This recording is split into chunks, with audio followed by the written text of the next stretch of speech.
In today's part of some basic concepts of chemistry, this chapter we will be studying about formula mass. Last time we have seen about molecular mass. मग simple terms मध्ये molecular mass काय होता? एक मॉलिक्यूलचा मास calculate करणं. मास कसं calculate करायचा? सगळे जितके ॲटम्स आहेत त्या मॉलिक्युल्समध्ये, त्या मॉलिक्युलमध्ये त्यांच्या अटॉमिक मासेसचा ऍडिशन केला की we were getting the molecular mass. Today we will see formula mass. Formula mass is same as molecular mass. It is just same as molecular mass, but it is applicable, the word is applicable for ionic compounds. What are ionic compounds? The compounds that can form ions. For example, NaCl. NaCl. For example, MgSO4. For example, KCl. Or these are ionic compounds. These compounds or I can say molecules हे ionic आहे nature मध्ये. म्हणजे काय की when they are dissolved in water they can form ions. Sodium NaCl, sodium chloride can form ions Na plus and Cl minus. MgSO4 will form ions Mg plus 2 plus SO4 2 minus. So whenever ion formation is present and त्या particular मॉलिक्यूलचा आपण mass calculate केला तर it is called as formula mass. For example NaCl चा मला calculate करायचा आहे. If I want to calculate for NaCl, how will I calculate? सोडियमचा ॲटॉमिक मास इज 23. एकच ॲटम आहे म्हणून आपण मल्टिप्लाय नाही करणार, 1 नी मल्टिप्लाय होणार अँड म्हणजे it becomes 1 into 23 plus 1 into chlorine is 35.5. So this addition becomes 58.5. This becomes the formula mass. म्हणजे it is just same as molecular mass. फक्त डिफरन्स काय आहे? फॉर्म्युला मास हा वर्ड आपण आयनिक कंपाऊंड साठी यूज करतोय. म्हणजे ज्या कंपाऊंड्स मध्ये आयन्स फॉर्म होणार त्याच्यासाठी आपण वर्ड यूज करतोय. That's all.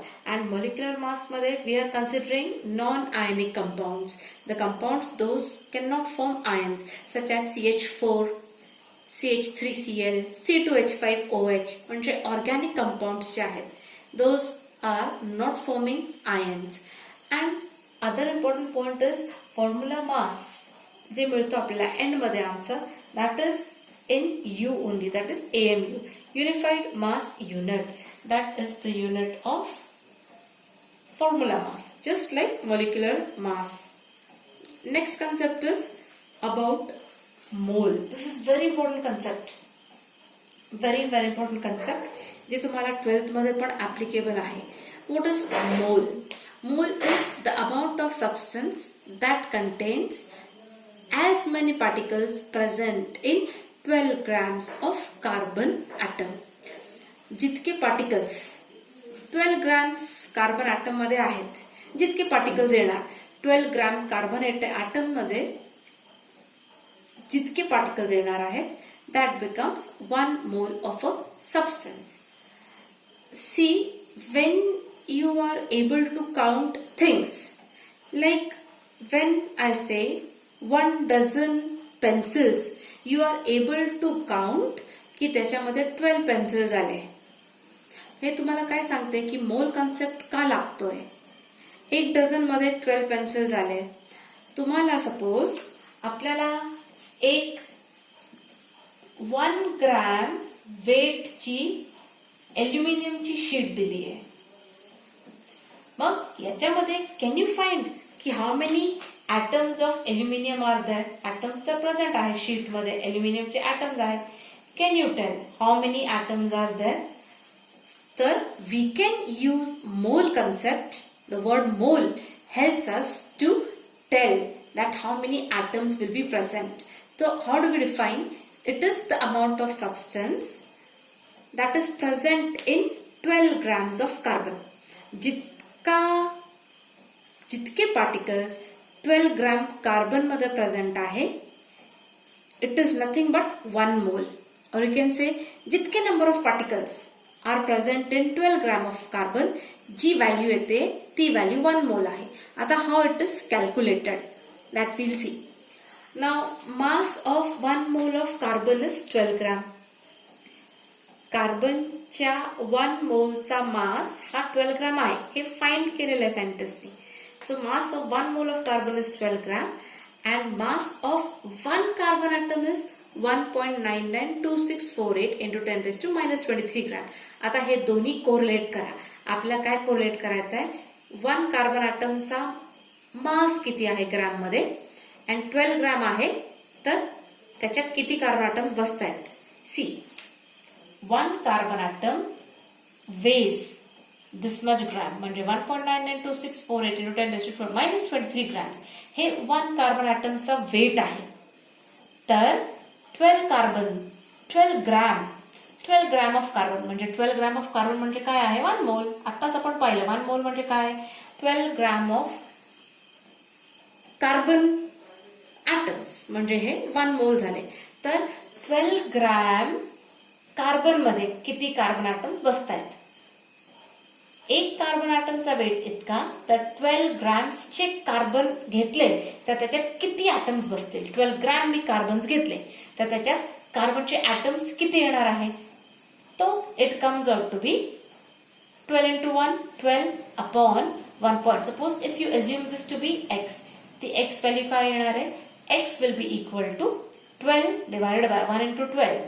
How do you get this equation? Cross multiply 1 into 12. See equation कसा येतो 1 into 12 is equal to x into 1.992648 into 10 raised to -23. So x will be equal to how much 12 upon he term खाली येणार आहे x find करायला. So x will be equal to 12 upon this value. That answer comes out to be 6.022137 into 10 raised to 23. So you get the value as 6.022 into 10 raised to 23. Round up केल्यानंतर म्हणजे 1 mole of a substance, कुठलाही सबस्टन्सचा 1 मोल म्हणजे त्याच्यात particles किती आले 6.022 into 10 raised to 23. कुठलाही 1 मोलचा substance, इथे sentence लिहिलाय me, that contains 6.022 into 10 raised to 23 particles. Now what is the meaning of word particle?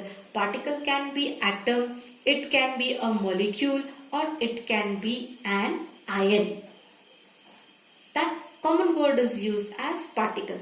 So I can say, for example, me 1 mole ammonia घेतला NH3, or if I take 1 mole of HCl, or if I take 1 mole of water, or if I take 1 mole of some other salt like NaCl, सगळ्यांमध्ये particles हे किती येणार आहेत 6.022 into 10 raised to 23 particles येणार आहे. म्हणजे 1 मोल अमोनियामध्ये इतके नंबर ऑफ अमोनियाचे मॉलिक्युल्स प्रेझेंट आहे. 1 मोल HCl मध्ये इतके नंबर HCl चे मॉलिक्यूल. HCl हा हायड्रोजन हा क्लोरीन, हा हायड्रोजन हा क्लोरीन, HCl हे मॉलिक्यूल झाला. असे 6.022 into 10 raised to 23 molecules will be found. Similarly water मध्ये पण आता वॉटर कसा येणार आहे, ऑक्सिजन हा एक H या हा एक H, ऑक्सिजन हा एक H हा एक H, हा झाला वॉटर मॉलिक्यूल. 3 atoms आले, 2 हायड्रोजनचे 1 ऑक्सिजनचा. This will also contain 6.022 into 10 raised to 23 molecules of water, even NaCl. Now if I talk about metal, suppose we फक्त sodium metal or aluminium, we were talking about aluminium. मी 1 मोल aluminium म्हटलं, 1 मोल aluminium म्हणजे 1 मोल aluminium मध्ये किती particles आले 6.022 into 10 raised to 23. इतके पार्टिकल्स हे 1 मोल सबस्टन्स मध्ये असतात. कुठलाही 1 मोलचा आपण सबस्टन्स घेतला तर इतके पार्टिकल्स त्याच्यामध्ये येणार. Now the next concept, I know this concept is little bit a higher level concept to understand, but तुम्ही प्रॅक्टिसनी you will get an idea. जे लक्षात तुम्हाला ठेवायचं that I will be telling you की तुम्हाला काय काय लक्षात ठेवायलाच पाहिजे. तो one thing you have to keep in mind is I've written here की कुठल्याही सबस्टन्सचा 1 मोल याच्यामध्ये पार्टिकल्स इतके बसणार आहे 6.022 into 10 raised to 23. That is, it is called as Avogadro's number. It is called as Avogadro number. This will be 6.022 into 10 raised to 23. कुठलाही substance, कुठलाही molecule, compound मी घेतला त्याच्यामध्ये इतके नंबर ऑफ पार्टिकल्स येणार. Next concept is about molar mass. Molar mass again it is same as molecular mass. मी आधी पण तुम्हाला मॉलिक्युलर मास करताना सांगितलंय. Molar mass, molecular mass and formula mass हे तिन्हीचा मेथड सेम आहे कॅल्क्युलेट करायला. मग व्हॉट इज द डिफरन्स? हे वेगळे वेगळे का दिले? Molecular mass is a concept in which आपण एक मॉलिक्युलचा मास कॅल्क्युलेट करतो अँड त्या मॉलिक्युलर मासचा युनिट यू मध्ये असतो, म्हणजे AMU युनिट असतो. फॉर्म्युला मास मध्ये we are using U as the unit for the answer. Method remains the same, पण हा कॉन्सेप्ट आयनिक कंपाऊंड साठी यूज होतोय. It is use for ionic compound. Formula mass आताच स्टार्टिंग मध्ये सांगितलं मी आजच्या पार्ट मध्ये. Then what is molar mass? So molecular mass and molar mass हे यांचा फाइंड करायचा मेथड सेम आहे. ओनली द डिफरन्स इज की मोलार मास हा याचा युनिट ग्रॅम पर मोल असतो, यू नसतो. मेथड सेम आहे फाइंड करायला, but only its unit is gram per मोल. मग how is it defined? Define कसा केला जातो? मास of 1 mole of a substance in grams is molar mass. Mass of 1 mole of a substance is called as molar mass. Now we will correlate them together. How moles etc. are considered together, we will try to see. What all things we learn? So we will correlate it as mole. Mole is nothing but, see properly, mole काय आहे? Mole is nothing but molar mass of substance in grams. Molar mass तुम्ही grams मध्ये calculate करा म्हणजे 1 मोल झाला. कुठल्याही सबस्टन्सचा तुम्ही मोलर मास कॅल्क्युलेट केला तो 1 मोल सबस्टन्स झाला. अँड त्याच्यामध्ये पार्टिकल्स किती आले? 1 मोल मध्ये 6.022 into 10 raised to 23 particles. Now example I will take and then we will stop. Mole. 1 mole म्हणजे काय आहे? Molar mass of a substance in gram. For example, if you consider water, simplest example, H2O, you can take O2 or consider sodium. एक हा molecule झाला, हा atomic form मध्ये झाला. H2O चा 1 मोल म्हणजे किती झाला? I have told you. 1 मोल म्हणजे काय? Molar mass of a substance in grams. याचा मोलर मास कॅल्क्युलेट करा. Hydrogen 2 plus oxygen. Hydrogen is 2 into 1. Correct?